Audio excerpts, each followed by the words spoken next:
বন্ধুরা, এই জঙ্গলে একটি ভূতেরে সাপ থাকে, যে সাপটি সাধারণ জনগণকে অনেকটাই জ্বালাতন করে থাকে। এই ভূতেরে সাপটি দেখে মহিলাটি অবাক হয়ে যায় এবং কি অনেকটাই ভয় পায়। ভয় পেয়ে মহিলাটি তার হাতে থাকা বেলচাটিতে সাপটিকে পিটিয়ে মেরে ফেলার একটা চেষ্টা করে, কিন্তু ভূতেরে সাপটি তো কখনোই মরবে না, সে তো ভূত। ভদ্র মহিলাটি তার ছেলেদেরকে বলে, এখানে একটি সাপ ছিল, আমি পিটিয়ে মেরে ফেলেছি। মহিলাটির ছেলেও জানে এখানে একটি ভূতেরে সাপ থাকে।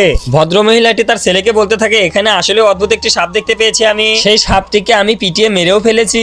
কি সাপটি কোথাও উধাও হয়ে গেল, আমার মাথা তো পাক পাচ্ছে। তো বন্ধুরা, মহিলাটির সঙ্গে তারপর যা হলো তা দেখার আগে অনেক কষ্ট করে ভিডিও বানাই, তুমি যদি মাকে ভালোবাসো তাহলে ভিডিওতে লাইক করে দাও। এই ছেলেটির মতো যদি বাবাকে ভালোবাসো তাহলে চ্যানেলটি সাবস্ক্রাইব করে দাও। মা বাবা দুজনকে যদি ভালোবাসো তাহলে ভিডিওতে লাইক করে চ্যানেলটি সাবস্ক্রাইব করে দাও।